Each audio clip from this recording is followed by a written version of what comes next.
네, 여러분 너무 반갑습니다. 실은 제가 아침에 첫 새벽 기차를 놓쳐가지고 정신없이 차를 몰고 와서 지금 정신이 벙벙합니다.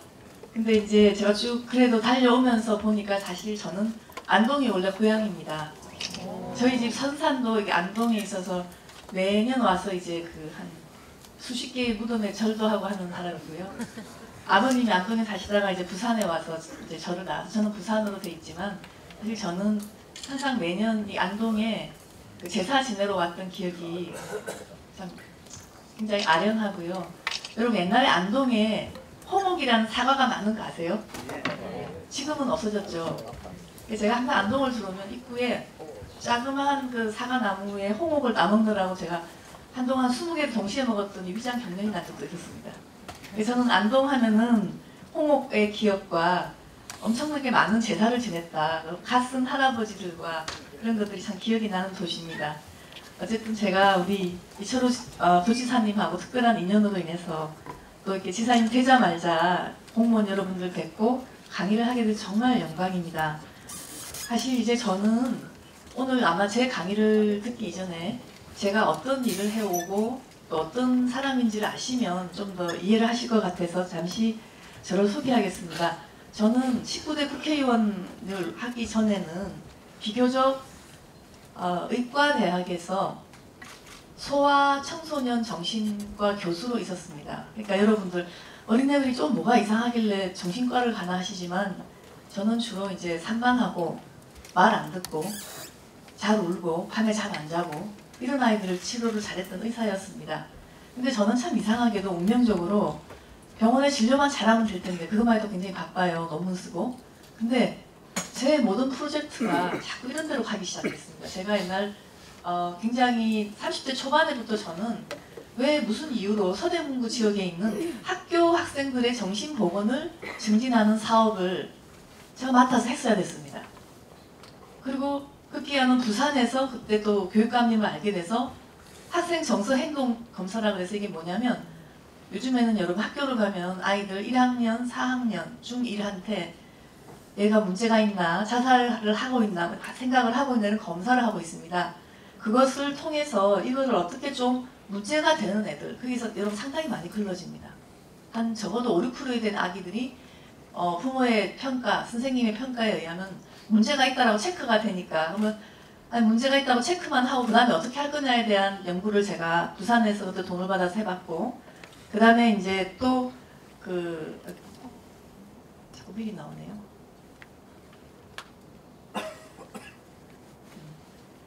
그 다음에 이제 그 청소년 대상으로 게임 중독 치료 프로그램 학교형도 해보고 하여튼 이거부터 하면서 시작해서 그 다음에 이제 98년도부터 제가 교수가 되자마자 한 게 이상하게 성폭력 어린이가 피해 어린이가 저한테 오기 시작했어요. 이게 왜 왔냐면 여러분 참 슬픈 현실인데요. 제가 98년도에 처음으로 연세대학교 의과대학 교수가 됐을 때 여러분 서울 시내 그다음에 경기도에 다 합쳐서 여자가 정신과 의사가 된 사람이 저 하나였습니다. 교수로 된 사람이. 그러다 보니까 여성이나 아동이나 성폭력 당하고 피해를 받았을 때 큰 병원 가서 진단도 못한 시절이었습니다. 이게 얼마나 남성 성비의 차이가 전문직으로 가서 굉장히 드물어. 제가 그때 처음에 교수가 될 때 총 연세대학교 의과대학 교수가 한 450명 됐는데요. 제가 직접 환자를 보는 교수로서는 여자 3명 중에 1명이었습니다. 그러니까 여러분 여성이나 아동이 성폭력을 당하면 일단 남자를 보고 도망을 가거든요. 심리 밖으로. 아예 병원에 올 생각도 못했던 거예요. 근데 제가 98년도에 5월달쯤부터 어린이들이 성폭력을 당하면 상담소 이런 데서 저한테 보내기 시작했습니다. 여자라는 이유로. 그래서 제가 이렇게 보니까 5세, 6세 어린아이들이 뭐 어디서 성추행을 당하고 성폭행을 당하고 피 흘리고 뭐 이런 일이 너무 많은 거예요. 근데 더 기가 막힌 건 산부인과 쪽에는 교수님 전부 남자예요. 그래서 저 혼자 치료를 못하거든. 산부인과 진료를 다 해야 되니까. 그래서 제가 어떻게 했냐면 산부인과 진료를 가기 전에 제가 다 약으로 채웠습니다. 그래서 아이들이 2중, 3중에 피해를 믿는 게 다시 산부인과 검사부터 시작하거든요. 또다시 똑같은 행동을 해야 되니까.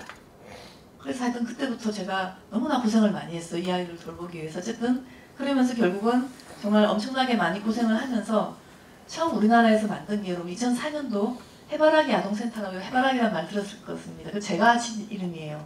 희망을 갖자는 이유로. 그래서 사실 2004년도에 여성가족부에서 7억으로 어린이 성폭력 피해자들 전담 치료 기관을 만들었습니다. 이거를 만들 때 돈을 내주신 분은 이희호 여사였고요. 이 김대중 정권 말기였습니다. 우리 환자들 부모님들이 가서 데모를 했어요. 국회 앞에서. 그래서 영부인을 만나서 영부인께 우리 성폭력 상담소는 별 필요가 없다. 이제 많다. 근데 우리를 진료해주고 그 증거를 만들어줄 병원은 하나도 없다. 제발 의료 전담 기관 하나 만들어 달라. 그래서 제가 세브란스 병원에 결국 만들고 이때부터 사실 이제 성폭력 어린이들을 한 1년에 600~700명씩 보기 시작했어요. 생각보다 저는 한 200명 올 줄 알고 200명에 맞춰서 예산을 7억을 했더니 500명이 오니까 직원들 다 도망을 가버렸어요. 제가 오늘 말씀드린 복지 서비스가 여기서부터 제가 고민을 하기 시작한 겁니다. 사실 저는 의과대학 교수라서 별 복지는 그렇고 치료까지는 하겠다는 거였는데 이 아이들을 치료하는 것을 2004년부터 맡으면서 복지라는 시스템에 대해 참으로 생각을 많이 하게 되었습니다. 그러니까 제가 일단 뭔지 모르지만 병원에다가 이렇게 복지 서비스와 의료를 합친 모델을 여니까 그동안의 아이들이 다 그냥 잠잠히 있던 애들이 한 500명씩 몰려드는 거예요. 그러면서 제가 그때 많이 느낀 게 뭐냐면 여러분 참으로 많은 아이들이 치료가 필요한 수준이었는데요. 여기까지 진료를 데리러 올 사람조차 없는 걸 알게 됐습니다. 그래서 한동안은 제가 그 자원봉사자들을 동원을 해서 아이들을 집에서부터 데리고 오는 것까지 하는 시스템을 만들 정도인데 그래서 그때부터 제가 뭘 느꼈냐면 복지 시스템하고 그다음에 전문적인 기술이 함께 가야 한다. 오늘 제 주제입니다. 이것이 함께 하지 않으면 복지 시스템만 있으면 뭐예요? 그 복지관에 가도 얘를 돌봐줄 사람이 전문가가 아무도 없고 전문가한테 오라 하려고 그러면 대부분의 어려운 사람들은 그 기관까지 올 수 있는 차편도 없는 사람들이에요.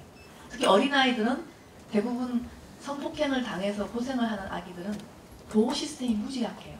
엄마도 일을 해야 되고 아빠도 일을 해야 돼서 해바라기 새싹까지 도무지 올 수 있는 기력이 없어요 아이들이. 그래서 제가 이때부터 복지와 함께 가야 되는구나. 그런데 아시다시피 저는 이 여성가족부에서 돈을 받기 때문에 여성가족부에 그런 얘기하면 야단쳐요. 왜 복지부 얘를 자꾸 하세요? 저희는 저희 일 하기도 너무 바빠요 그러세요. 그래서 아니 둘이 합쳐야지 뭐가 될 것 같은데요 그랬더니 행정은 굉장히 구획이 져 있다. 그래서 옛날 박근혜 대통령께서도 왜 부처 간에 한마디를 없애자는 걸 정말 부르짖으셨는데 저는 아주 가장 밑바닥부터 일을 하면서부터 어머나 왜 합치면 안 될까? 아니면 왜 복지부하고 여가부는 이렇게 한없이 멀어야 하나? 그래서 제가 그 아이디어만 복지 얘기만 하면 여가부에서 굉장히 싫어하시고요. 또 복지부에 가서는 여성 어쩌고는 되게 싫어해요. 그래서 제가 그걸 많이 느꼈어요. 그러다가 이제 결국 어떤 것까지 하게 됐냐면 여러분 이 성폭행을 당하는 애들이 외부에서 당하는 애들 하나만 좀 빨리 치료가 되는데요. 지속적으로 오빠가 성폭행하고 사촌 오빠가 하고 이모부가 하고 아빠가 한 경우에는 여러분 가해자가 다 친족들이잖아요. 그리고 그 아이들은 그 지경이 될 때까지 집에서요 다른 학대와 방임은 기본으로 있습니다. 그런 애들이 옛날 해바라기 센터 1년에 500~600명 중에서 20%쯤 돼요. 그 애들은 특히 오빠가 가해자 한 경우는 그 오빠가 사실 이상한 애예요.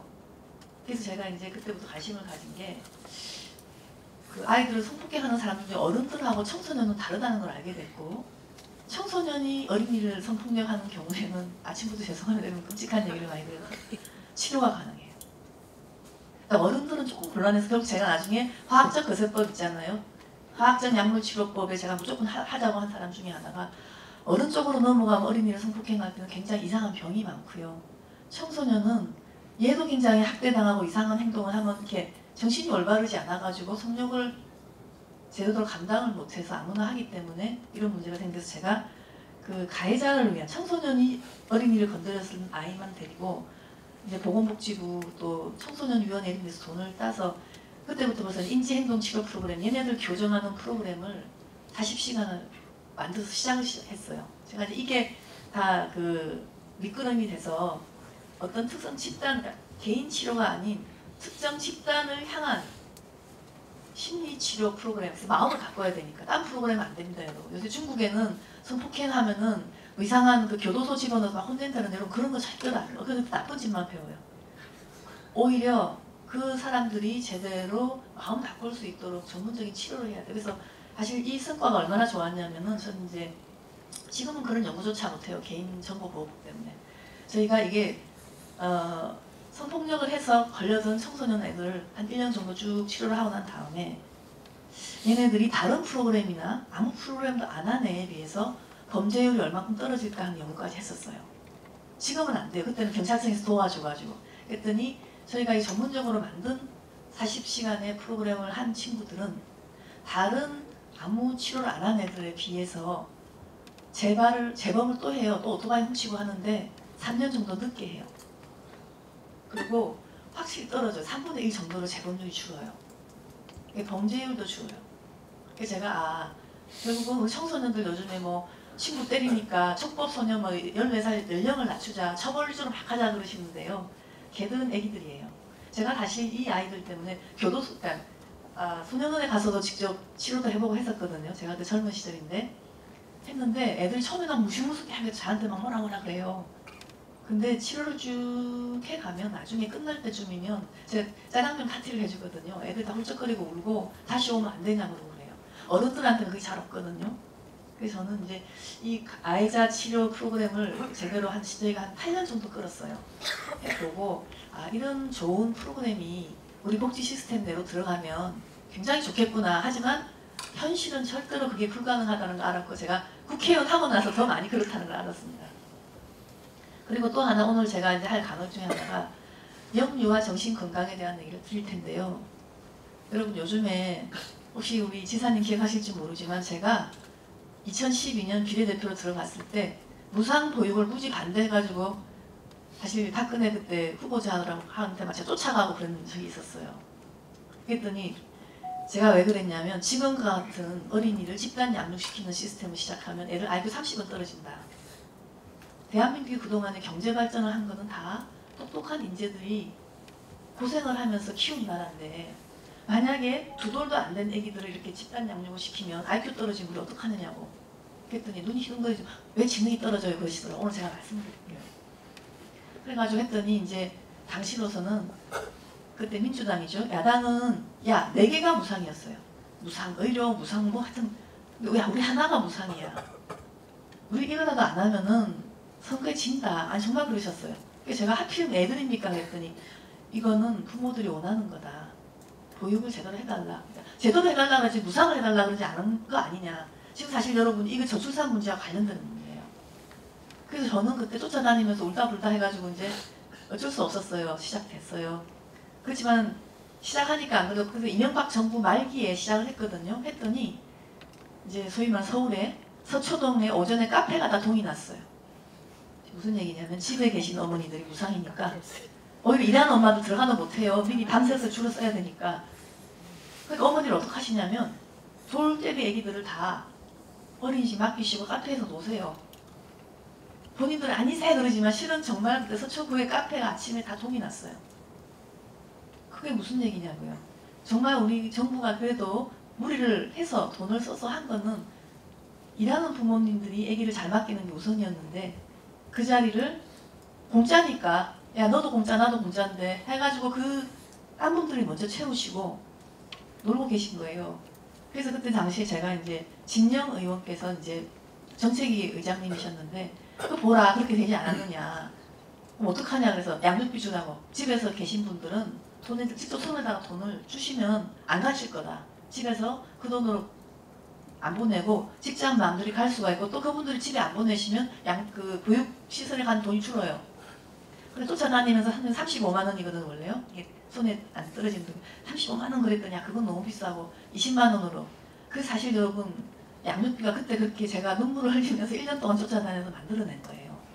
그래야 그거를 하면서 왜 다른 나라에서는 상식인 과학적 근거가 우리의 정책과 행정에는 전혀 녹아 들어가지 않고 제가 비례대표하면서 1년 내내 눈물 짜고 다니면서 겨우겨우 만든 게 양육비 지원이었어요. 그래서 그때부터 그건 나왔어요. 직장 안 가시는 분들이 이제 덜 가기 시작하고 그 자리가 직장 마음대로 채워지는 그런 일들이 많이 생겼는데 제가 이제 그런 분들을 왜 이게 중요한지 왜 영유아 정신건강에 대한 부분은 과학적으로 오늘 특히 아침 시간에 오셨는데요. 자기 자녀 기르시는 분도 도움 되실 것 같고 어쩌면 또 찔리시는 분도 계실 겁니다. 어머나 내가 그때 왜 그랬을까 그렇게 그 말씀도 잠시 드리겠습니다. 하여튼 저는 이런 연구도 참으로 많이 했고요. 그다음에 이제 최근에는 국회의원 마치고는 한국폭력학대예방협회 회장을 맡으면서 오늘 지금 일단 말씀을 드릴 텐데 우리나라 아까 제가 이때부터 느낀 친족 성폭력 피해자들을 제대로 재활해서 복지 시스템과 연결시키는 것을 시도를 해봤어요. 굉장히 그 얘기를 좀 제가 드리면서 일단 마치겠습니다. 여러분 보시다시피 제가 이런 얘기를 꼭 하게 된 거는 우리의 참담한 난제들입니다. 이거는 우리 사회가 다른 건 웬만큼 하는데요. 물론 경제도 어려워지긴 있지만 여러분 가정폭력, 성폭력, 학대, 폭력, 자살, 데이트 폭력 이거 들으면 여러분 어떤 생각이 드세요? 기분 나쁘고 심각하고 언제든지 나한테 다칠 수도 있어요. 그런데 제일 중요한 게 있어요. 매일매일 나와도 뭐 무기력한 생각 들지 않으세요? 그래서 어쩌라고 그러면서 가해자만 신경질 나요. 쟤는 왜 저러나? 왜 멀쩡한 사람 때려가지고 저 난리가 났나? 그래서 가해자 처벌 높이자 그 생각밖에 안 드시잖아요. 그거야말로 눈에는 눈, 정말 귀에는 귀, 이 한무라비식 처벌 위주의 저는 생각이라고 생각하고 그냥 반세포적인 반응이에요. 저는 한 번쯤만 이 피해자 지원에 대한 생각을 좀 더 해봅시다. 가해자 처벌 강화보다. 예방 그리고 또 너무나 쉽게 인성교육, 부모교육, 예방교육을 하면 없어질 거라 생각하면 무슨 얘기세요? 의식적 교육은요 사람의 마음을 바꾸는데 30%밖에 안 돼요. 사람의 마음은요 제가 정신과 의사니까 그 얘기는 확실히 드릴 수 있어요. 70%가 무의식적으로 결정이 됩니다. 그리고 예를 들면 선을 보러 딱 갔는데 여러분 얘기를 갖다가 엄청나게 오래 안 해봐도요 한두 시간 만나고 다 감이 오잖아요. 얘는 내 짝이다. 아니다. 그게 바로 무의식적인 나의 결정이에요. 여러분 우리가 모든 걸 오늘 물론 강의는 30%의 여러분 이성을 향해서 내가 가기는 가지만 제가 자꾸 제 얘기를 주관적인 얘기를 하시는 이유 중에 하나가 그래도 제가 이런 주관적인 얘기를 해주면 여러분의 무의식을 좀 건드려요. 왜냐면 내가 옛날 얘기하면 여러분 옛날도 같이 들어가거든요. 그래서 저는 사실 오늘 이 시간이 지식 전달만이 아닌 약간 저를 드러냄으로써 여러분의 무의식도 조금 움직이길 바라는 그런 시간을 제가 만들고 싶었습니다. 그래서 저는 무의식적인 이런 게 중요한데 자꾸 예방교육 이런 거를 하는 우리나라는 아마 앞으로 무슨 폭력 사태 날 때마다 자꾸 예방교육만 늘어가지고 예방교육 천국이 되지 않을까. 그건 좀 저는 문제라고 봅니다. 우리 경북도에서는 좀 더 세련되게 무의식적인 그런 동기도 변화시킬 수 있는 그런 아주 세련되고 전문적인 저는 복지 행정이 갔으면 좋겠습니다. 그래서 여러분 요즘에는 데이트 폭력 말도 못하죠. 데이트 폭력이 왜 이렇게 많아진 줄 아세요? 그래서 가정폭력에 준해요. 이 데이트 폭력이나 가정폭력 하는 사람들을 보면요 여러분 무시한 사람이 안 와요. 나는 성폭력 가해자를 참 많이 보는데요 여러분 이 보통 사이코패스하고 너무 달라요. 좀 이런 말들 죄송하지만 찌질하게 생겼어요. 이러고 봐요. 도무지 그 사람이 어린애를 성폭행하리라고는 안 보는데 또 불구하고 그래서 이 힘없는 자를 폭력을 주로 하는 사람들은 여러분 의외로 마초가 아닙니다. 자기의 열등감이 많고요. 오히려 건강하고 씩씩하게 남들과 경쟁할 수 있는 능력이 굉장히 부족하기 때문에 약자를 괴롭혀요. 그래서 가정폭력이네 데이트폭력이네 이거 하는 가해자도 가끔 전 치료도 하거든요. 아주 부잣집에서 부인을 향해서 총을 갖다 겨눈 사람도 있어요. 공기총을. 그래서 아이들이 그걸 보고 아이들이 병이 나서 저한테 왔을 때 알게 돼서 제가 치료를 하는 경우가 있는데요. 그런 분들 치료에 제일 좋은 방법은 다른 게 아니에요. 부인한테 예를 들어 아주 부잣집 건물 한 채만 넘겨주고 나면요 절대로 안 때려요. 무슨 얘기냐면 상대가 힘이 생겨서 자기를 떠날 수 있는 힘만 있으면요 가정폭력, 데이트폭력 이쪽은 잘 안 합니다. 생각보다. 상대가 약해 보이니까 계속 내 영향권을 행사할 수 있으니까 계속하는 거예요. 그게 이 모든 사실 이런 사회적 약자를 향한 폭력에서 다 전달됩니다. 여기 얘기 하나 보십시오. 어릴 때 사랑받아야 될 아기가 자기가 애착을 보여야 될 사람한테 맞아서 배신의 트라우마를 받은 아이들입니다. 이런 애들 여러분 이 지금 상처만 낫게 해주면 될 것 같아요? 절대로 아닙니다. 제가 조금 이따 말씀드리겠지만 이 아기는 여러분 마음의 상처라고 생각하시죠? 저는 좀 더 깊이 있게 얘 뇌가 큰일 났구나. 뇌 발달이 속된 말로 좀 아작이 났겠구나. 저는 그걸 더 걱정해요. 차라리 이 상처는 치료 해요. 한 달이면 해요. 근데 얘가 뇌가 확 흔들린 거는요. 평생 갈 수가 있어요. 그래서 사실 복지는 여러분 뇌를 건드리는 작업입니다. 어릴 때 이런 식으로 흔들려서 정신이 없이 내가 문제가 생겼는데 우리가 좋은 전문적 복지를 통해서 이 뇌의 상처를 되돌리는 작업을 하자는 겁니다. 그러니 우리가 보통 다문화 여성들 두들겨 맞아서 온 분들 많았었죠 옛날에. 그 여성들한테도 여러분 그냥 아이고 안 됐다 인권 보호해야지 그거 이전에 이분이 자꾸 맞아가지고 뇌의 한 부분에 마비가 됐으면 어떡하지? 저는 그렇게 생각을 하거든요. 그래서 여러분도 오늘 시간을 끝내고 왜 뇌가 중요하냐면 여러분의 모든 판단 기준 이런 것들 다 여러분도 지금 앉아 계실 수 있는 게 뇌의 기능이 가능하기 때문에 집중을 하시는 거 아닙니까? 근데 이렇게 충격을 많이 받으면 그분들은 집중부터 못해요. 예를 들면 조두순 사건 나영이 집중력 떨어진 게 좋아지는데 1년이 걸렸어요. 걔가 IQ가 굉장히 높은 애예요. 그런데 또 불구하고 1년 동안 공부를 하나도 못해가지고 아이가 좀 뇌의 기능이 돌아오고 나서 1년 동안 가외를 했어야 됐어요. 학교를 못 따라가서 수업을. 이게 현실입니다. 이 아이들 보면 항상 이 이면에 뇌 발달에 흔들린다 이걸 좀 아시면 좋겠습니다.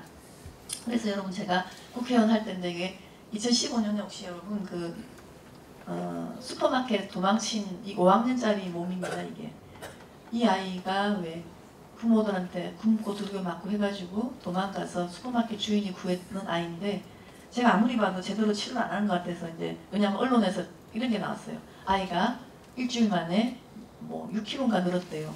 여러분 절대로 그러면 안 돼요. 저는 깜짝 놀랐어요. 굶었던 애를 그렇게 갑자기 찌우면 어떡합니까? 그래서 내가 뭔가 이상하다고 생각했어요. 혹시 소아과 선생님이 이 굶었던 아이를 계획적으로 지금 치료하고 계신가? 갔더니 아니나 다를까 제가 이날 갔더니 여기가 노인 무슨 병원인데요. 정신과이긴 한데 아이가 새우깡을 봉지채로 들고 있었어요. 아니 지금 굶었다가 먹는 아기를 과자 봉지 있게 하면 될까요? 안 될까요? 그러면서 변을 오랫동안 못 봐서 변비가 너무 심한 상태였어요. 그래서 나중에 병원 옮겼어요. 그래서 어린이 내분비가 있어서 이렇게 많이 굶었다가 다시 먹었을 때 몸을 치료할 수 있는 의사 선생님이 있는 인천 지역으로 제가 보냈어요. 그래서 이 아이가 제가 이제 마음에 아까 말했지만 병도 같이 있을 것 같아서 검사를 했더니 얘가 자기 집을 이렇게 그린 거예요. 한번 보세요. 밑에는 제가 쓴 거고요. 큰 이 그 종이에 요만하게 그립니다. 근데 얘가 참 나는 너무 마음이 아픈 게 여러분 굴뚝을 잘 보세요. 굴뚝에 뭐가 나와요? 연기가 아니고 꽃이 나오죠. 굉장히 특이한 거예요. 아마 얘는 그 긴 세월 동안 집에 갇혀 있으면서 자기 마음에 상상을 하고 산 것 같아요. 우리 집은 정말 조그맣게 그리긴 했는데 아기자기하고 꽃이 정말 연기로 피는 집이었으면 좋겠다. 실제로 안 그랬잖아요. 무시무시한 집이었잖아요. 그리고 여기 또 나무를 그려보자 하는데 여러분 이 나무가 안에 주렁주렁 많이 늘려있죠. 이거는 애정결핍이 심한 애들이 보통 나무에 사과 한두 개를 그려요. 얘는 한번 보세요. 리본에 꽃에 난리가 났죠. 얘는 상상 속에 너무너무 애정결핍이 심한 애기예요. 근데 이런 애를 얘 처음 보면 살살 웃어요. 그러면 잘 모르는 무지한 사람들은 어머 얘가 괜찮구나. 근데 얘는 속으로는 이러고 있는 거예요. 그리고 나중에 이제 처음에는 얘가 구출되니까 좋아서 웃고 다녔는데 제가 이제 옮긴 병원의 소아정신과 교수님하고 계속 얘기를 해보니 얘가 2, 3주 지나고부터 완전히 폭력성이 나와가지고 다 뒤집어 엎었대요. 그리고 먹는 거를 이렇게 제한을 시키는데 과자 안 준다고 이제 발로 차고 이런 문제까지 있었대요. 이제 얘가 나오는 거죠. 숨겨져 있었던 그 분노와 억압이 나오면서 이제 그런 거 치료가 되기 시작하는 거거든요. 이게 이제 이 소녀의 그걸 보시면 이건 이제 성폭력 당한 14세 여자아이 얘는 굉장히 반복을 했는데 여러분 보세요. 얘를 그림 그리라 그러면 이렇게 울고 있는 본인이잖아요. 그죠? 그러니까 남자는 저게 뭐냐면 머리가 자기가 수술을 해가지고 안을 좀 보고 싶대요. 왜 나를 그렇게 했는지. 그래서 남자 머리에 이렇게 수술 자국이 있고 애들이 보면 참 지퍼를 많이 그려요. 이 아이들이 그 성폭력 당할 때 그 바지를 벗는 그 모습이 굉장히 충격적인가 봐요. 그래서 제가 성폭력 어린이 치료를 하면 정말 지퍼를 많이 그려요. 저렇게 남자 바지. 이런 것들은 굉장히 아이를 성폭행은 여러분 보통 당하고 나서 1년, 2년 정도 뒤에 다 알게 돼요. 그러면 이미 지적 증거는 없어지거든요. 그랬을 때 이런 그림, 이런 것들이 굉장히 중요한 간접 증거로 저는 제시를 합니다. 그래서 법원에 이기기 위해서도 이 굉장히 정교한 심리검사에게 들어가서 그것을 판사님 설득을 해야 되는데, 저는 이제 아이들 잘 모르잖아요. 근데 그림 그려라 그러고 딱 짚어 그리기 시작하면 저는 공포 형식이 당했네라고 저는 얘기해 줄 수 있어요. 이런 그림을 제가 하나 보여드리고요. 자살도 그래요. 여러분, 우리나라 자살이요, OECD 창피할 정도로 항상 넘버원 1위예요 지금. 근데 정부가 좀 좋아졌다 하다가 여러분 여전히 조용하잖아요. 작년보다 올해는 20% 올라갔어요. 그래서 왜 자살이 이렇게 끊임없는 걸까 했을 때, 여러분 아까도 말했지만 성폭력, 폭력의 피해자들이 치료가 안 되면요 자살률 넘버원이에요. 특히 우리나라는 전체적인 자살도 문제지만 청소년 자살이 많이 증가하고 있어요. 그래서 교육부가 머리를 아파하잖아요. 우리 열심히 하는데도 왜 학생들이 자살하고 이게 많아져가지고 교육부 장관님이 들들 떨고 있거든요. 이게 줄지 않는 이유 중에 많은 부분이 치료되지 않는 트라우마는 사람을 자살시켜요. 너무 절망스럽고 고통스럽기 때문에. 여기 자살하고도 관련이 많아요. 이런 문제가. 그래서 이러한 난제들의 공통점이 뭐냐. 언뜻 보면 가정 내의 문제 같고 언뜻 보면 개인을 향한 폭력 같지만 그 뿌리가 굉장히 유사해요. 나중에 그 왜 뿌리가 유사한지 설명을 해드릴게요. 이렇게 어릴 때 복붙당하면. 근데 표현되는 문제만 다를 뿐이에요. 예를 들면 학대를 당해서 어떤 애는요 막 집을 이렇게 치고 막 해서 공격으로 나타나고, 어떤 애는 자기를 죽이면 자살로 나타나고, 또 심지어 남자아이들은 자기가 성폭행을 당하면요 남자도 성폭행 10% 당해요. 다른 애를 또 건드려요. 이렇게 뿌리는 같은데 나타나는 양상만 다른데, 우리는 어떠냐면 양상을 갖다가 담당하는 부서가 달라져 버려요. 예를 들면 폭력적인 행동하면은 법무부 갔다가, 또 그 자해를 하고 이러면은 복지부 갔다가, 또 성폭력 하게 되면 이런 식으로. 근데 그 문제의 뿌리가 같기 때문에 같이 예방적으로 다뤄주지 않고 마지막 나온 결과를 가지고 부서가 다르게 다루기 시작하면 제가 볼 때는 가장 우둔한 방법으로 이분들한테 복지를 하는 거예요. 뿌리를 볼 줄 알아야 돼요. 그다음에 이게 더 무서운 얘기예요. 대를 이어서 나타나요. 폭행 당하면요 자기 아예 안 펼 수 없어요. 그래서 대를 이어서 가는 문제이기 때문에 이거 왜 그렇게 되는지 설명해 드리겠습니다. 이 상당히 심각하죠. 그러니까 이거를 그 대에 그 아이를 통해서 잘 치료해서 다 끊어주면 그 제3, 제4의 대를 이은 고통이 없어질 수 있어요. 저는 사실 소아정신과 의사로서 대부분 오면은 아기가 하나 오면 할머니 할아버지 많이 모시고 오잖아요. 요즘 같이 따라오세요 주로. 그러면 3대를 탁 동시에 봐야 돼요. 이 어머니가 우울증이 빠져서 아기를 잘 못 봤다. 그러면 딱 보면 할머니와 같이 딱 걸리는 문제예요. 그래서 이게 대를 잇는 문제고, 그다음에 이게 또 너무 슬픈 얘기예요. 이 아까 말한 폭력의 피해자들은 누구나 주로 가난하고 어려운 사람들이에요.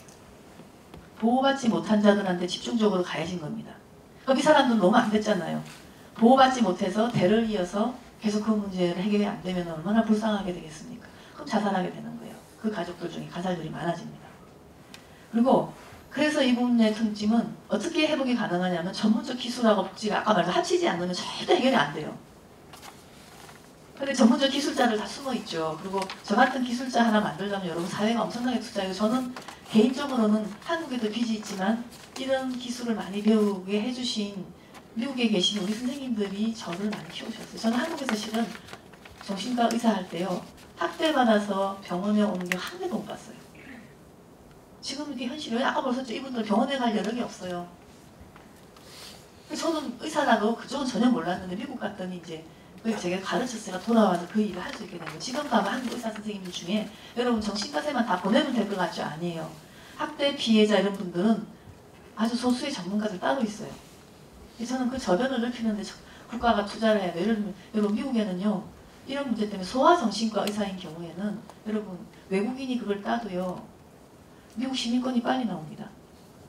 특혜를 줘요. 그래서 우리 옛날에 이제 가보면 미국에 한국인들 중에 의사 선생님들 소아정신과 많이 하셨어요. 그 이유가 미국에서는 사회적으로 많이 요구가 되기 때문에 외국인들도 예비부터 받아들여요. 근데 우리는 어떻게 합니까? 이런 게 키워야 되는지도 몰라. 그냥 바우처 내면은 아우 심리 제어가 되겠다 그러는데 그 바우처를 받아서 제대로 치료를 할 수 있는 심리치료사도 없고 봐주는 정신과 선생님도 드물고 그런 현실을 아시고 계셔야 되는데 정부는 이제 야 바우처 하나 냈으니까 심리 지원하자. 근데 가면은 심리 바우처를 해도 할 데가 없어. 그러면 전문가들 없대요. 그거 누가 받아간 줄 아세요? 요즘에 그 속된 말로 바우처 재벌들이 좀 있어요. 전문적인 지식이 없는 사람들이 있다고 대충 버물러 가지고 언어 치료사도 했다가 이런 심리 치료 잘한다는데 이런 그 심리 치료 제가 볼 때 심리 치료를 할 자격 요건을 갖춘 사람들이 그 바우처 받은 경우는 별로 본 적이 없어요. 국회의원 때 다니려 봤더니 아 정말 허술해요. 그래서 이 바우처 제도라는 거는 노무현 정부 때 많이 냈는데 그걸 내신 분이 유시민 장관님이 보건복지부 장관 하실 때 많이 내셨어요. 제가 개인적으로 물어봤어요. 그래서 아니 그 전문가도 없는데 그 전문가 필요한 바우처 왜 내셨어요? 그랬더니 아니 우리가 그런 사람들이 없어요 그러시더라고요. 알 수가 없어요. 저처럼 이렇게 바닥에서 치료를 해주지 않은 사람은 그 전문가가 있는지 없는지 어떻게 알겠어요? 그러니까 당연히 유시민 장관께서는 보편적 복지의 일환으로 그런 거 하신 건 너무 당연하신 거예요. 근데 우리 사회가 그걸 내봤자 받을 전문가가 없다는 사실은 전혀 몰라셨던 거예요. 그래서 제가 이제 이런 통합적인 마인드에 대한 얘기 다시 강조를 했고요. 결국은 이게 왜 중요하냐. 이 난제를 내버려 두면 여러분 사회가 불안전해져요.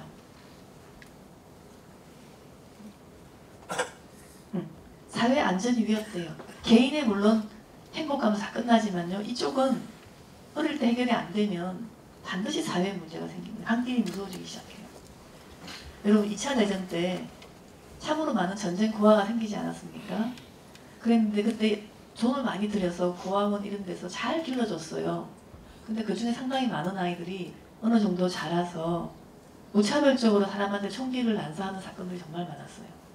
그래서 그때 학자들이 뭘 배웠냐면 애기들은 잘 먹이고 잘 재우는 물리적 환경만으로는 채워지지 않는구나. 반드시 애착 대상 어머니와 같은 존재가 없으면 굉장한 공격성을 보이고 대인관계에 심각한 문제가 생긴다. 그게 이제 2차 대전 때 전쟁 고아들을 바탕으로 해서 나온 연구들이 나오기 시작했어요. 그래서 그거는 지금 우리 소아정신과 영역은 거의 정설로 되어 있는 부분입니다. 그러니까 그런 일을 하시면 돼요. 여러분이니까 어릴 때 그 다문화 가정에서 폭력이 일어나고 애기들은 어리고 엄마는 정신이 나가 있고 이런 가정을 볼 때 이 가정이 지금 당장 어떻게 문제가 아니라 제대로 해결이 안 되면 그 애기는 범죄율이 높아지고 어머니는 자살을 많이 하실 수가 있고 이런 거를 염두에 두셔야 됩니다. 그래서 그때 굉장히 중요해요. 어릴 때. 그래서 왜 그러냐. 이게 계속 증가하고 형복화되잖아요. 이게 왜 안 줄고? 제가 두 가지라고 생각해요. 첫째는 우리 사회의 변화입니다. 사회 경제적 변화가 어떻게? 아까 말했지만 아이들의 두뇌 발달에 위해를 하고 있어요.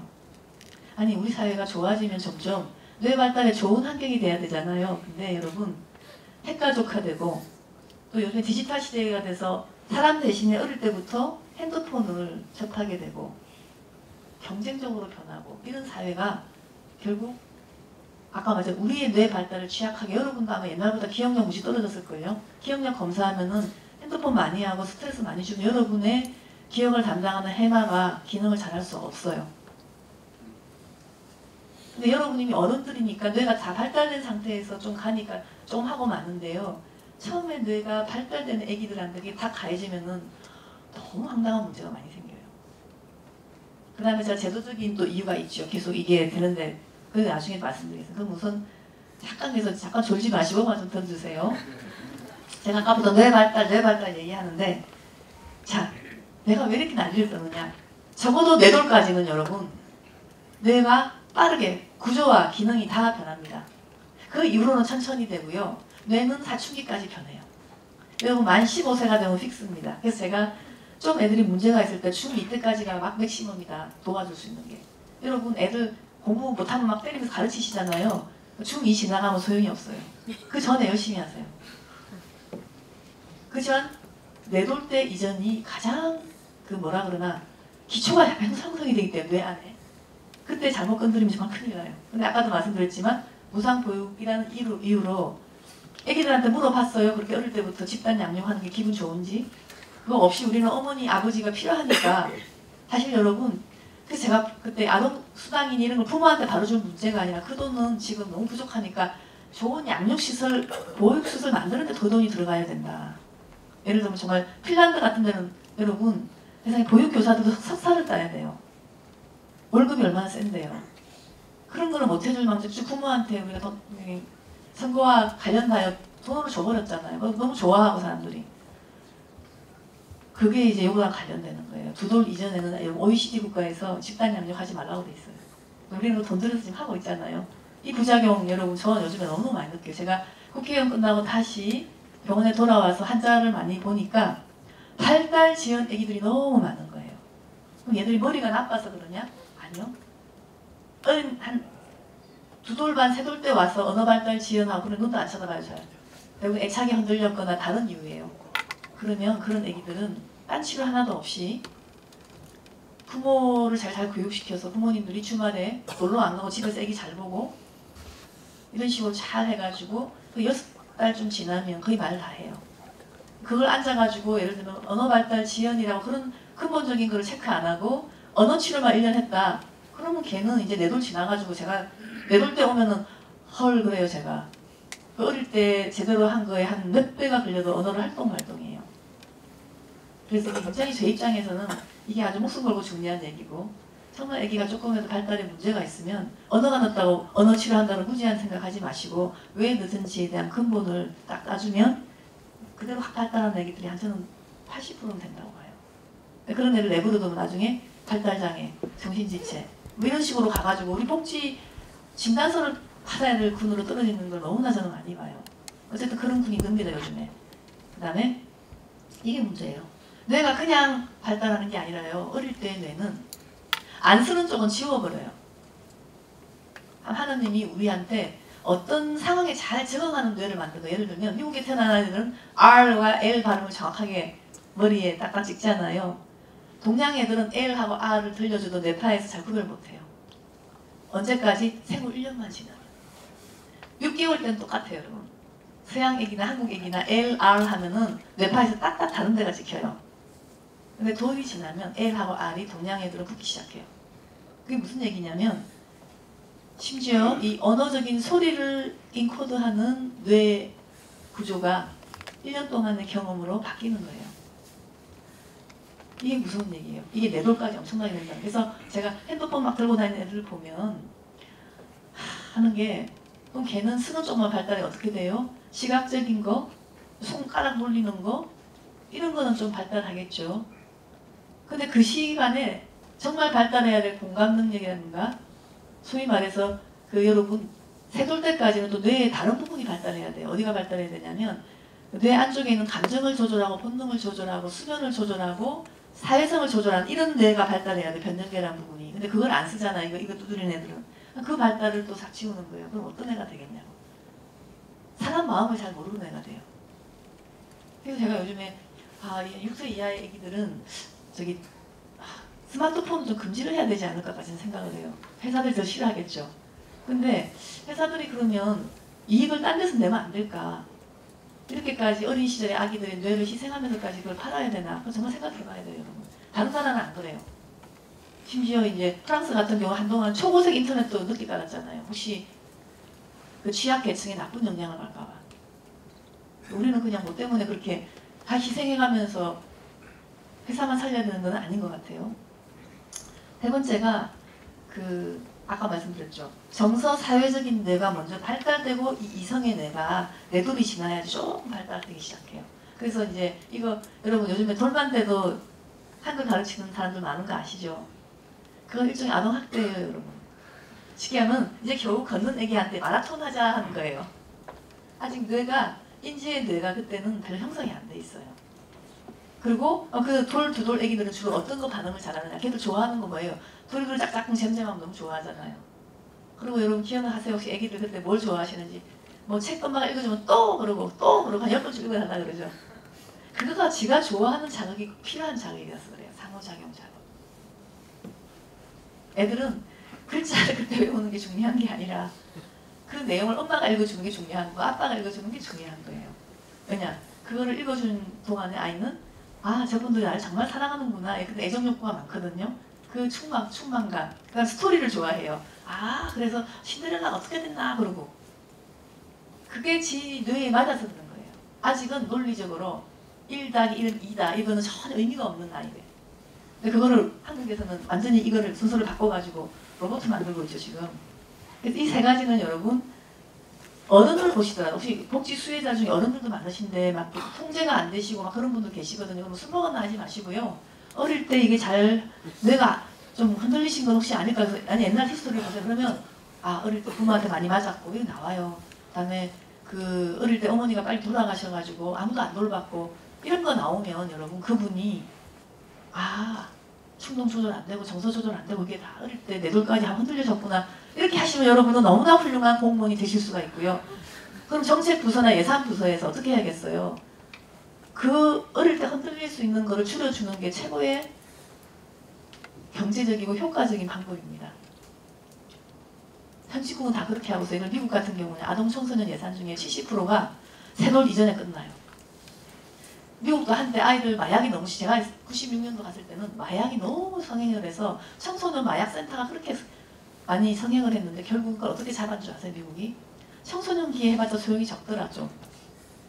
연구를 다 해봤더니 이런 애들 대부분 엄마가 어릴 때 어려운 상황이었다. 우울증도 심하고 그래서 미국 어떻게 돈이 갔냐면 청소년기 돈 많이 안 가고 세돌 이전에 가난하고 힘든 어머니들한테요.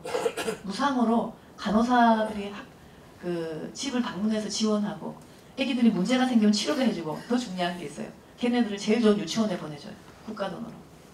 그 프로젝트를 했더니 그 아이들이 자라서 한 15년 뒤에 컸을 때 범죄율이 확실히 줄어든다. 그거는 이미 너무나 많은 연구가 돼 있어요. 마약도 적게 해요.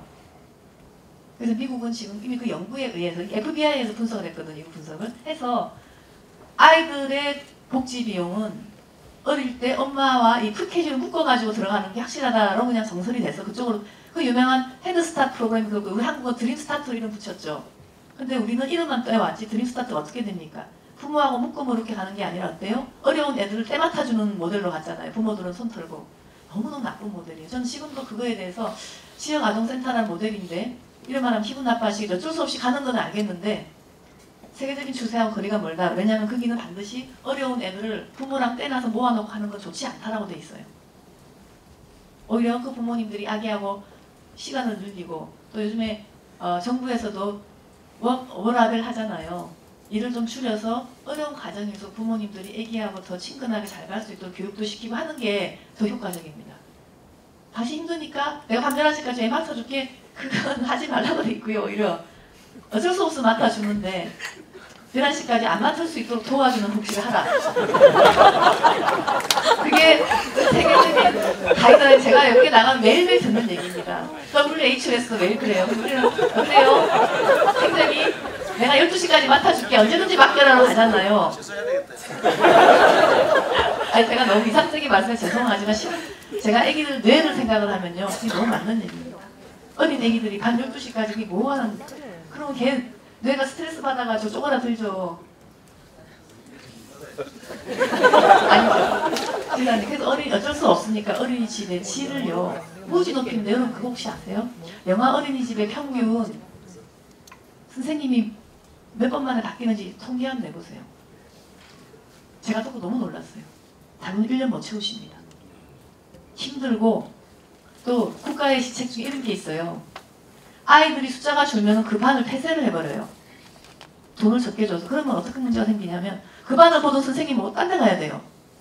그래서는 국가가 조장을 그러니까 돈으로 인하여 아이들이 어릴 때 하나만 부모들이 어렵게 영화반에 맡겼는데 걔네들의 애착을 갖다가 없애버리는 황당무계한 일을 지금 우리 제도가 하고 있습니다. 난 적어도 1년도 그래. 애기 하나 맡으면 선생님이 1, 2년은 쭉 맡아서 엄마와 비슷한 종류의 애착을 형성할 수 있도록 하는 게 중요하고요. 숫자도 굉장히 줄여야 돼요. 영화들은 제가 볼 때는 한 사람이 2사람 이상 못 맡아요.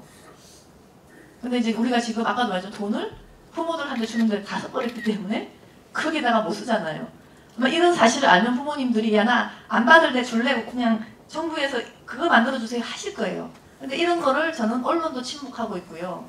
또 제가 아마 저 국회의원 아니니까 이 말 자유롭게 제가 국회의원들 이 말 너무나 공개적으로 못했어요. 우리 당에 누가 될까봐. 사람들이 싫어합니다. 이런 얘기 듣기. 그래서 저 어떤 사람은 저보고 야 진짜야 너 거짓말이지 그러면 내가 그래 한번 붙어볼까? 그러면서 논문 갖고 와봐 하고 제가 할 수 있어요. 제가 지금 드리는 말씀 제 사견이 절대로 아니고 제 말에 이 레퍼런스를 달 게 수십 개 수백 개입니다. 그래서 제가 이제 아까도 말씀드렸죠. 뇌는 왜 쓰는 쪽만 사용되느냐. 사용있게 뇌는요 요 하나하나가 다 요거 하나로는 그러니까 기능을 안 하고요. 손에 손잡고 이렇게 쭉 연결이 돼요. 여러분도 지금 한 개의 뇌세포가 움직이는 게 아니라 집중력을 감당하는데 네트워크, 전두엽 네트워크, 이렇게 네트워크로 움직이는데 네트워크 하려면 이렇게 서로 연결돼야 되잖아요. 그게 이 신경 면접부예요, 이게. 그래서 이 연접부가 형성되는 게 너무 중요한데, 아기 때 자극을 많이 주면 그 면접부들은 서로 많이 붙어 있어. 우리 마치 왜 의자 뺏기 게임 하듯이 같이 이렇게 5명 하면 한 명 안 되면 한 명은 떨어져 나가야 되잖아요. 뇌는 그렇게 움직여요. 연결되지 않는 건 저렇게 가지치게 잘라버려요. 연결된 애들은 계속 연결을 주고받으면서 튼튼해지고 끈끈해지고 빨리빨리 돌아가요. 그래서 아주 어릴 때는 주변의 자극이 다 뇌를 자극해서 형성해줘요. 이 망을. 그러니까 어릴 때는 뭐가 좋겠어요? 가급적이면 다양한 자극이 뇌에 다 들어가야 돼요. 그래서 아까 핸드폰 같이 몇 개만 계속 들어가서 중독기 있어서 그것만 하는 거는 정말 안 좋아요. 편식이 안 좋아요. 어릴 때는. 뇌에. 골고루 다 들어가는 게 좋아요. 그게 이 이유예요. 안 쓰는 건 잘라버리니까. 그래서 이렇게 됩니다. 내가 여러분. 이게 이제 태어날 때 죽을 때하고 뇌 세포는 숫자가 똑같아요. 그런데 6세쯤 보세요. 여러분. 굉장히 연결망이 많죠. 저렇게. 어릴 때는 그래요. 근데 사춘기 때 어때요? 마지막 할 때 연결망을 줄여버렸죠. 왜 그러냐? 많이 안 쓴 거는 지워버리고 많이 잘 쓰는 것들은 강화를 해가지고요. 속도를 빨리 만들어요. 그래서 여러분 뇌가 태어날 때는 별로 연결망이 없다가 6세까지 피크 쫙 올라갔다가 연결망이 쫙 줄여요. 물론 이 4세 때까지 제일 진하고요. 어릴 때는 이게 지워지고 생기고 지워지고 생기고 굉장히 많이 일어나요. 그래서 뭐 여러분 뇌는 이제 이거 지나서 이제 점점 더 대화에 내가 가고 계시겠지만 여러분의 아기가 저 6세 때 저 창궐할 때 얼마나 많이 그 홀드하느냐에 따라서 타고난 IQ 다 쓰느냐 마느냐예요. 저는 사실 IQ를 뭐 이렇게 타고난 지능을 더 높인다는 거짓말이지만 타고난 거 100% 쓰게 할 수는 있다. 오케이예요. 대부분 그걸 못하는 이유가 이 과정을 좀 이상하게 만들어놨어 그래요. 충분히 애가 자기 주도적으로 다양한 자극으로 창의적으로 하게 되면 이 6세 때 생기는 신경 연결망이 초고조에 다르고 저는 대한민국이 한강의 기적이 생긴 거는 어릴 때 이 6세 때까지 그 촘촘하게 만들었어요. 어떻게 여러분 잘 보세요. 대한민국이 가장 큰 특징이 뭐냐. 6.25 사변 끝나고 남자들 많이 죽고 해서 엄마들 애 어떻게 키웠어요? 보통이 이지만 어때? 하나 업고 하나 안고 딱 엄마 옆에 붙여놨죠. 제가 줄 때 엄마라는 개념을 여성만 안 합니다. 아빠가 해도 괜찮아요. 그러나 어느 한 사람이 목숨 걸고 애를 댕기댕기 하고 다니면서 콩 한 쪽도 나눠 먹으면서 그러고 살았어요. 그게 뇌에 굉장히 좋아요. 어릴 때. 특히 애기 업고 야야 그렇게 하는 거 있잖아요. 그러면 애기는 굉장한 애기 때 머리에 제일 많이 들어가는 자극이 누구겠어요? 엄마 자극이에요. 아니면 아빠도 마찬가지고 애착 자극이에요. 그럼 애착 대상이 뭔가 하면은 머리가 확 좋아져요. 왜냐하면 걔는 믿고 의지하기 때문에 그 사람 걸 다 받아들여요. 그래서 말 없는 엄마들 애기는 말이 좀 적어요. 그건 너무 다 돼 있어요.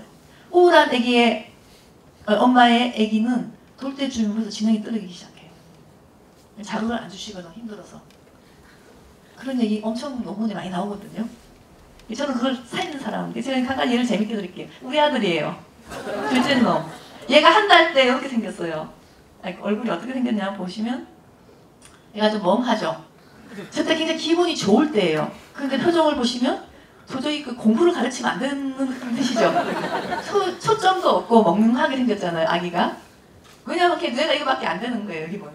너무 성글죠. 아직까지 뇌 네트워킹이 좀 적어. 근데 여기 우리 아들 6개월 때 사진 같이 있었어요. 얼굴 좀 어때요, 여러분? 총기가 흐르기 시작하죠. 6개월 되면 애기들이 앉기 시작하면서 사물에 대한 관심이 굉장히 많아져요. 6개월쯤 되면 눈이 완전히 빡딱 초점이 맞춰져요. 그래서 이 애기가 지금 보면 얘 뭐 가르쳐주고 싶잖아요, 이제부터. 그리고 엄마가 뭘 해도 따라할 것 같은 딱 그런 느낌이잖아요. 이게 그냥 마음이 변한 게 아니라 저기 보십시오. 얘 뇌를 한번 보세요.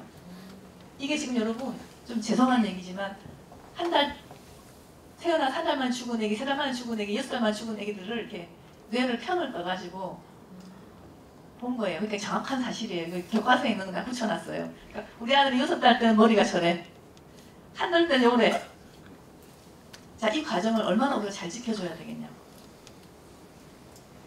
이 중요한 시기를 이렇게 저는 참 우리 국가가 복지라는 것이 이런 기술을 하시면 정책이 많이 달라지지 않을까. 하여튼 우리 6개월 때 아기 같은 표정으로 항상 살면요, 그 아기는 정말 자기 IQ 100% 쓰게 돼요. 근데 너무 슬프게도 제가 성폭력 어린 치료 많이 하잖아요. 유치원 때 당하면 이 얼굴로 나타나요. 뭐 이러고 나타나요. 그 얼굴을 몇 년 치료를 해야 저렇게 나타나야 돼. 저는 의사니까 보면은 애 치료되면 얼굴만 봐도 이 얼굴에서 저 얼굴로 변하는 걸 보고 아이고 이제는 다 치료 다 됐구나, 그걸 알게 되는 거예요. 항상 애기들은 저런 표정을 짓고 있어야 돼요. 지금 그래야지 행복한 애기예요. 어쨌든 그건 제가 이제 나중에 설명드릴게요. 그래서 이제 여러분 뇌는 발달 순서도 있어요. 이렇게 어떻게 발달이 되냐면 제일 여러분 머리 뒷구멍에 있는 게 이게 여기 지금 코 부분이고 저기 뒷꼭지 부분인데요. 여기 이제 여러분 여러분 여기는 바로 다치면 죽어요. 교통사고 나면 숨골이 있기 때문에. 그래서 생명의 뇌인데 대부분 애기들 생명의 뇌는 가지고 나오죠. 이게 제대로 돼야지 살아서 나오죠. 그러고 나서 아까 내돌 때까지는 두 번째 본능과 감정의 뇌 이 부분이 자라요.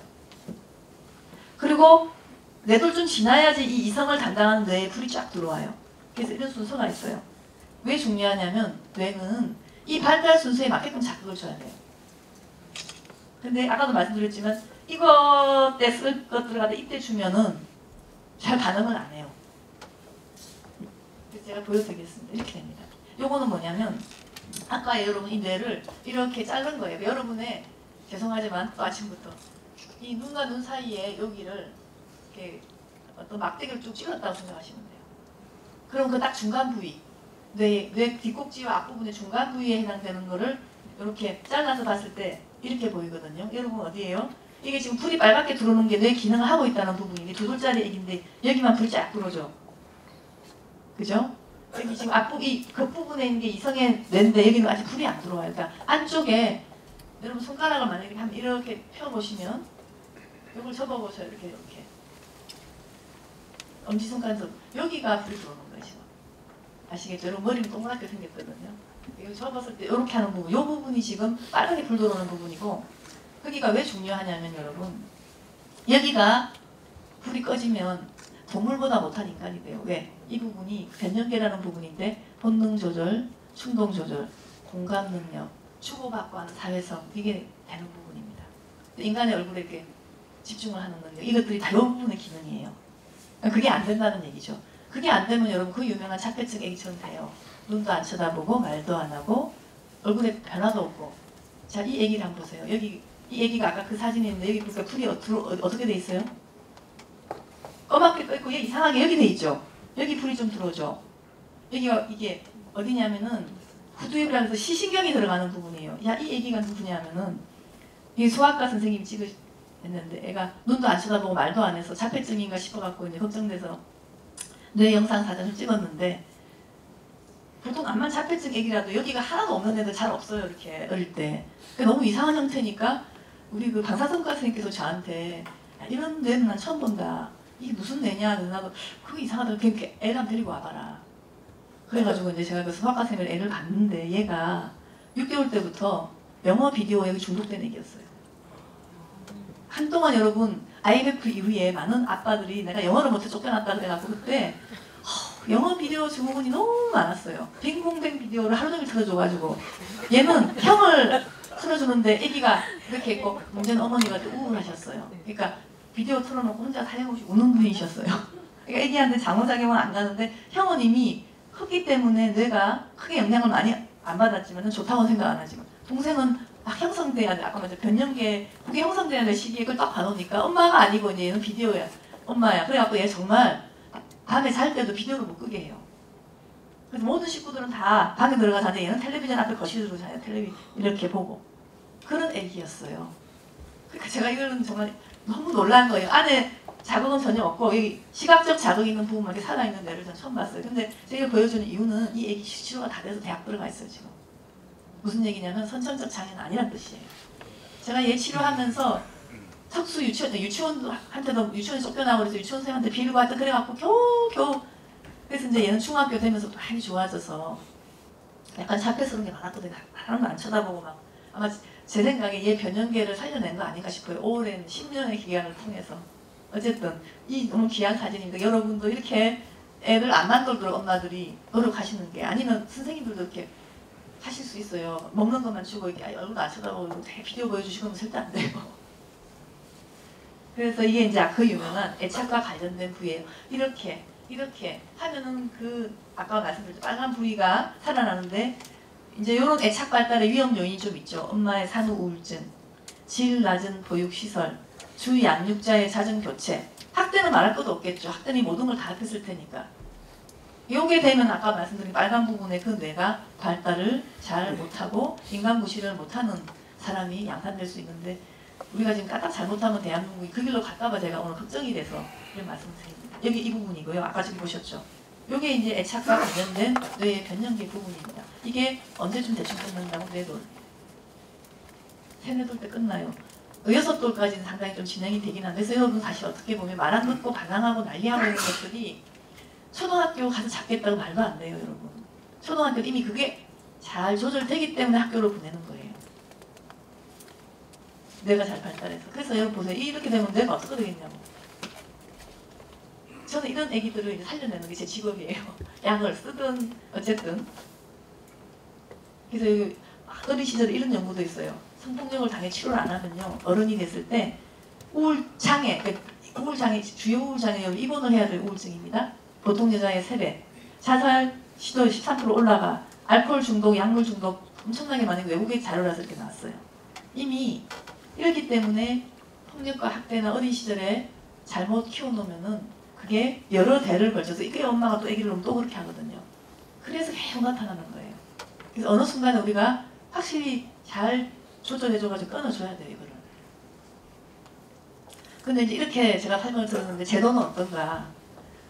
예방적 시각이 아직 교과 제도로 반영이 잘 안 돼 있어요. 제가 사실 이것 때문에 한동안에 아동 기본권 내지는 아동 건강권 유지 이런 재정법을 하나 만들고 싶었어요.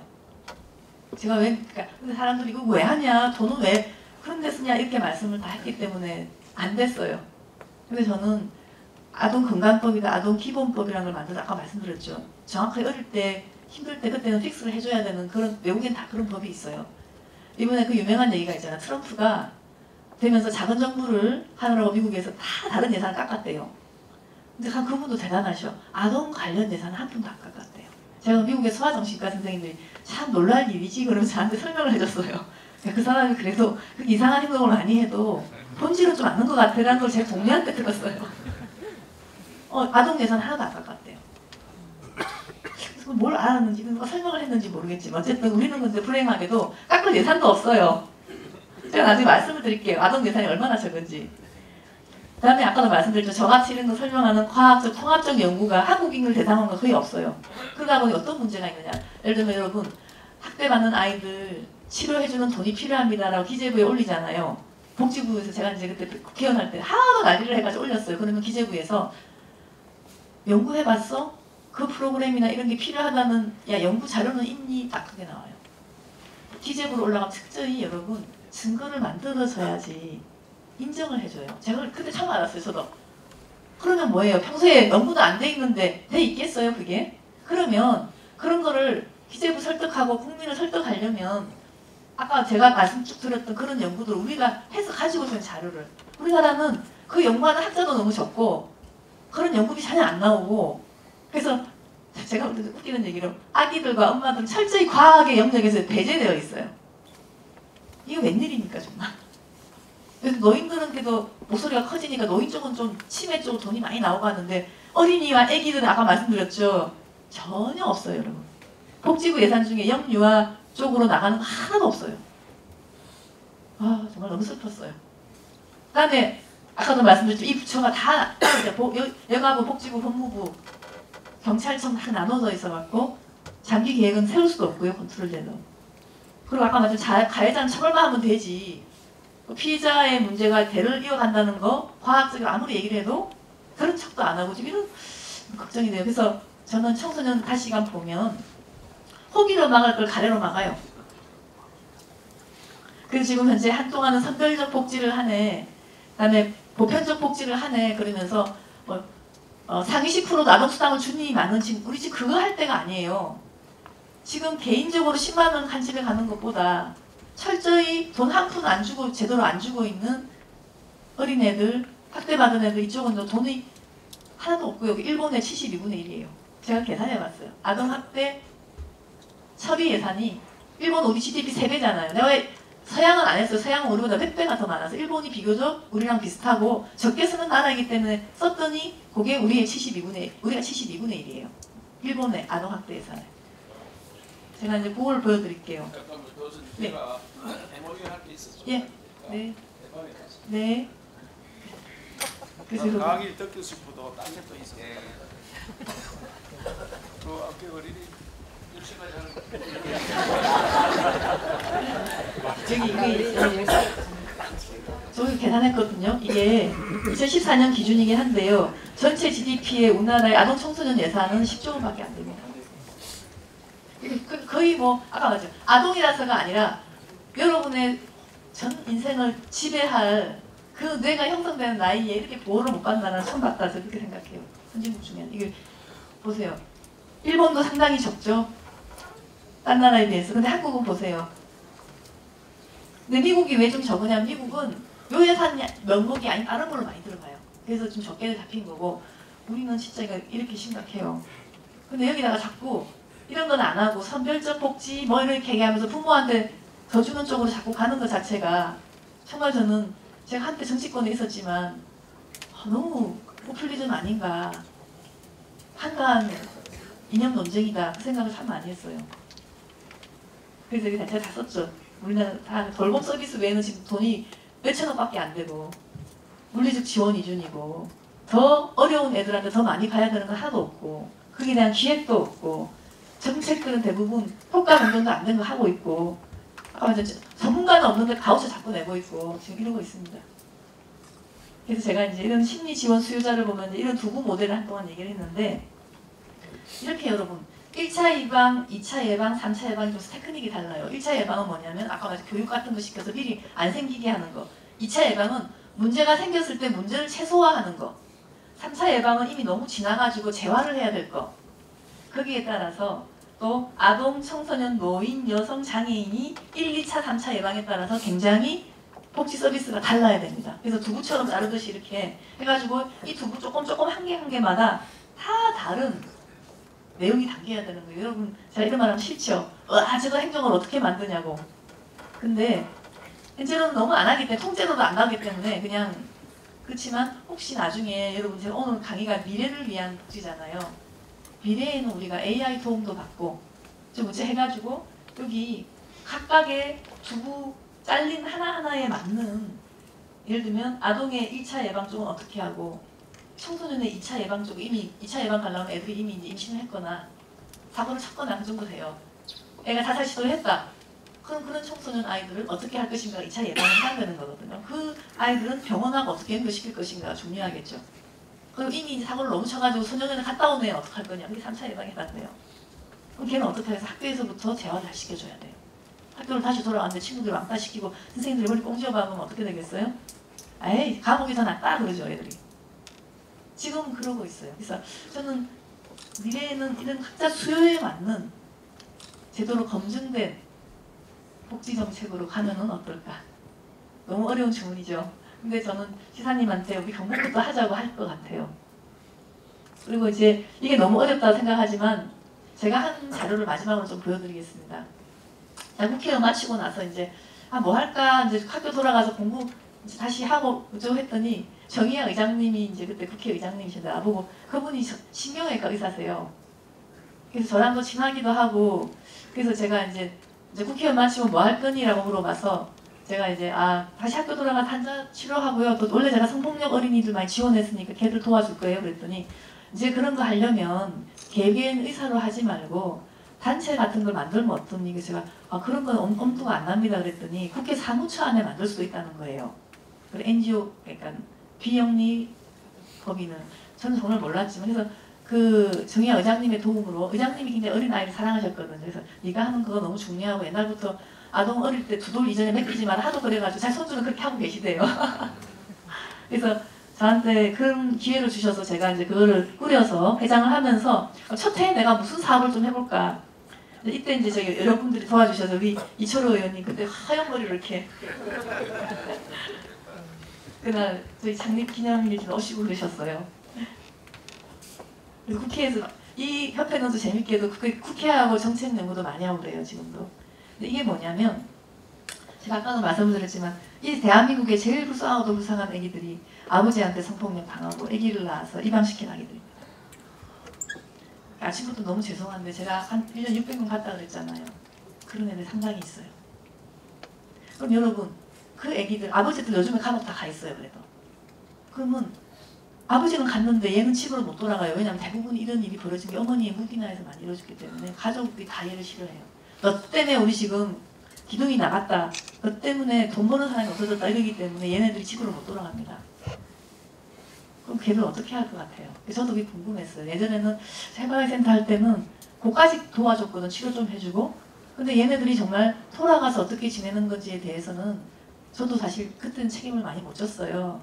근데 이제 국회의원 끝나고 제가 폭력학대 예방협회를 하면서 야 그러면은 누구를 도와줄까 했다가 제일 어려운 애가 걔들 떠올라가지고 제가 그거를 열심히 이제 뒤지기 시작했어요. 그랬더니 얘네들이 다 어떻게 돼 있냐면요. 전국에 4개의 쉼터에 수쉼터에 나눠져 있어요. 그래서 제가 어머 걔들 어떻게 지내나 보려고 들어갔더니 뭐 잘 못 보게 하니까 당시에 강은희 장관님 지금 이제 대구시 교육감이 되셨죠. 그분이 저랑 또 절친이셨어요. 그래서 강은희 장관 찾아가가지고 야 걔들 너무 불쌍한데 나는 걔들 치료도 좀 해야 되지 않을까 싶다 그랬더니 치료비 좀 없어 그러시더라고. 치료비가 별로 없대요.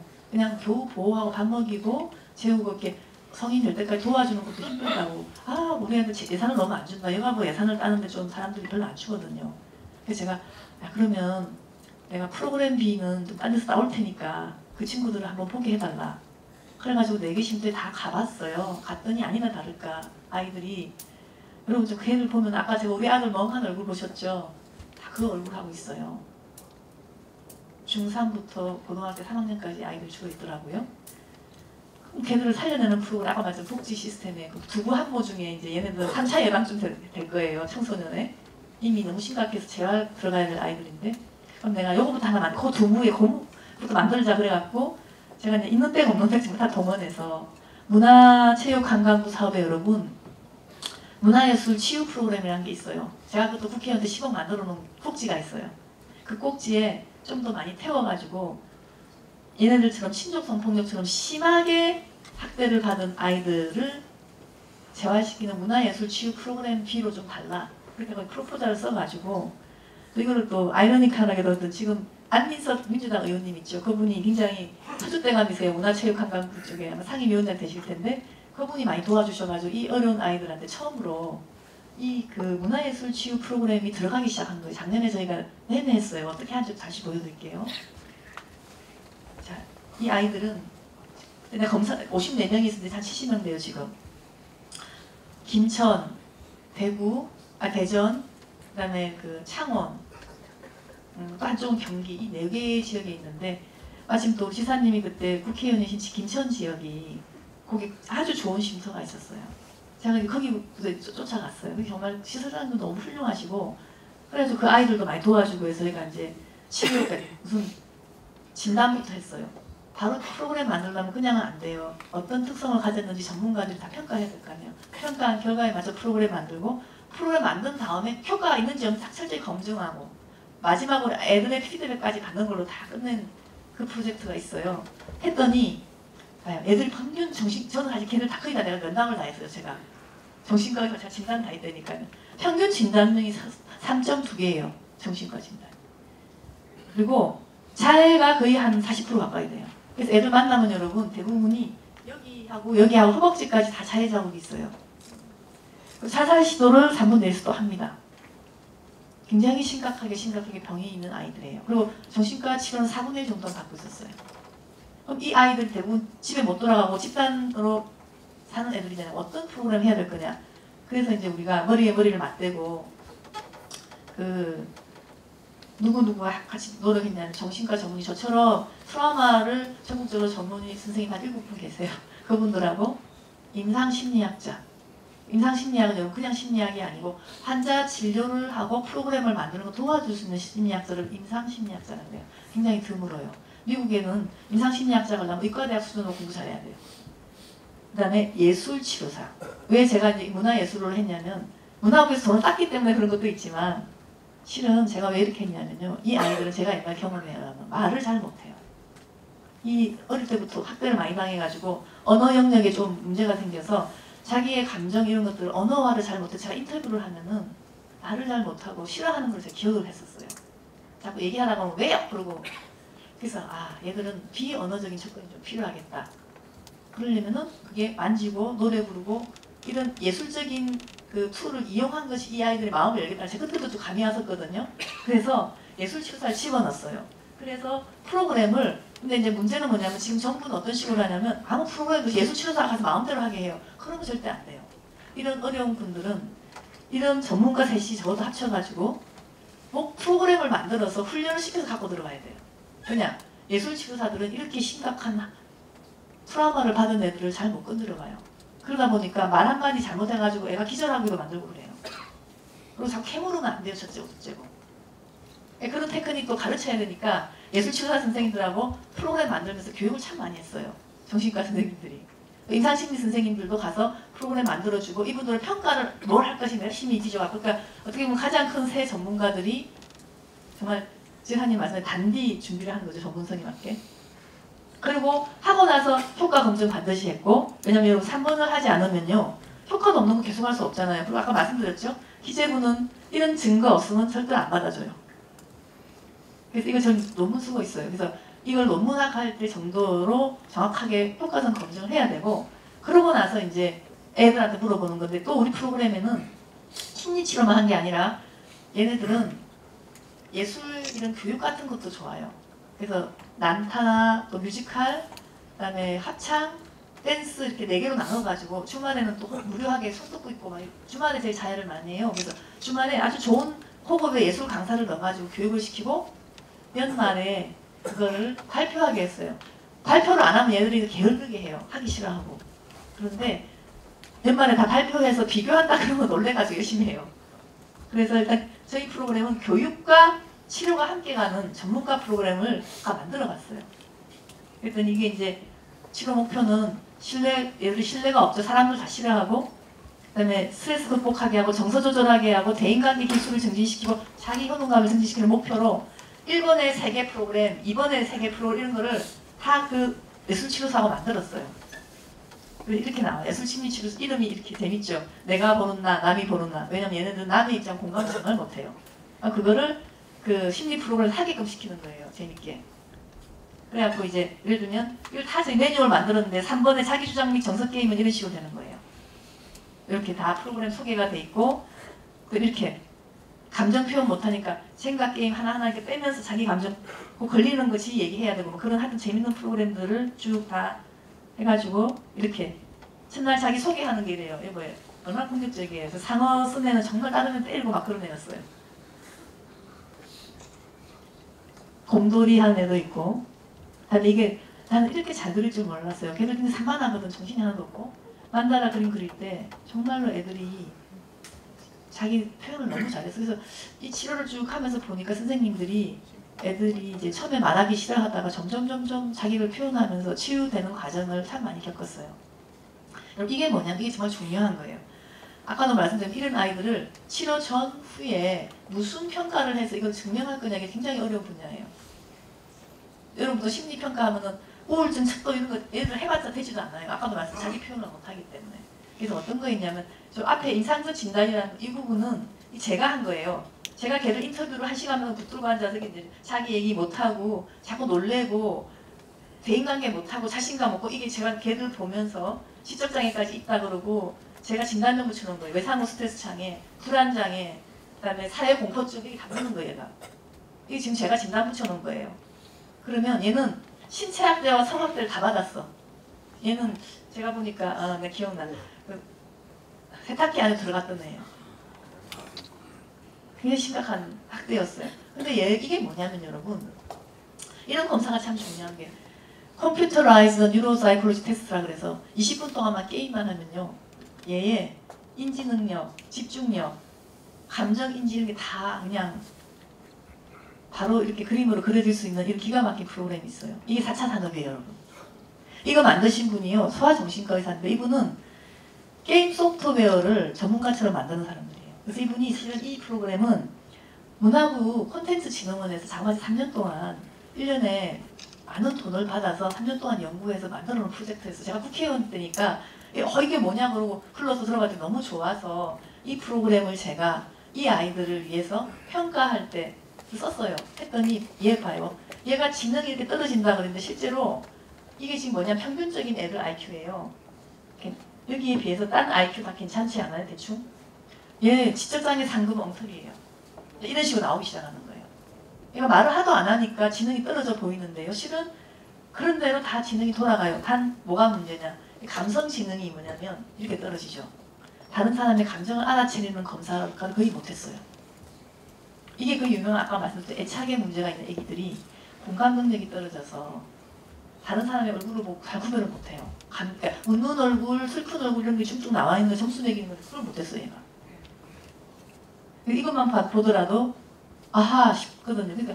그래서 그럼 이런 애는 감성이 많이 죽어 있으니까 그걸 살리는 교육과 살리는 프로그램을 하는 게 좋지 않겠어요? 그래서 여러분 이게 바로 기술이에요. 앞으로 이게 비싸냐 비싸지도 않아요. 20분 동안 띠디디디디 하고 하면 그 다음 날로 바로 이게 나오거든요. 이게 여러분 4차 산업이에요. 이거 앞으로 이제 VR 끼고 하면 더 정확할 건데 그래서 혹시 이제 제가 안 그래도 이제 전국적으로 하기는 그렇지만 경북 지역에 있는 쉼터나 이제 그 장기적으로 이렇게 데리고 있을 애기들이나 약자들 보호할 때요. 저는 처음에 들어올 때 다 했으면 좋겠어요. 이런 거를. 왜냐하면 딴 검사는 되지도 않는데 이거는 20분 동안 띠디디 하면은 결과 나오고 더 좋은 거 한번 보세요. 여러분. 치료 이후에 변화를 볼 수 있는 거예요. 이렇게. 이거만 하는 게 없어요. 제가 이런 거를 아무도 몰랐을 거예요. 이거를 그 기퉁이에 콘텐츠진흥원에서 만든 프로그램으로 이런 기가 막힌 게 있는 거를 저는 기술자니까 알았지만 누가 알겠어요? 지금 저는 이거 살려야 된다고 봐요. 국가가 만들어 놓은 기술 써야죠 우리가. 그래서 얘는 조금 올라갔어요. 감성지능이. 하고 나서.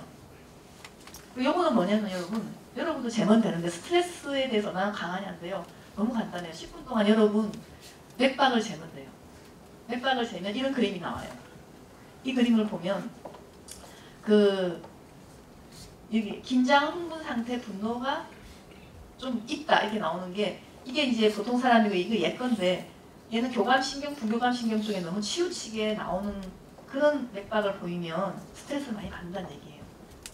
그래서 이것도 그 유명한 하드레이트 베리어빌리티라고 해서 이건 생리학적 스트레스 반응.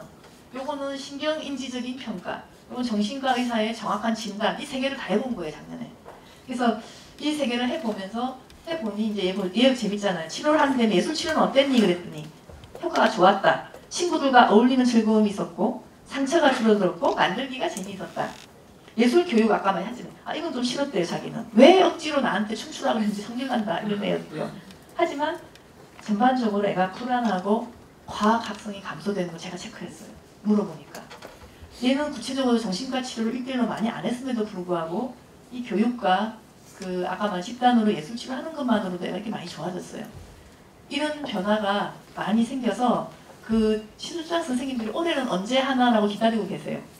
올해도 저희가 운이 좋게 지금 거의 입찰이 끝나가서 올해도 한 번 더 얘들한테 해줄 수가 있어요. 그래서 이런 것들을 작년에 하면서 얘들 이렇게 이제 이거 할 때 얼마나 이러면 하기 싫어해서 이러고 하다 안 하라고 하는 애들인데 야 너 공연해야 돼. 그 말을 하면 열심히 해요.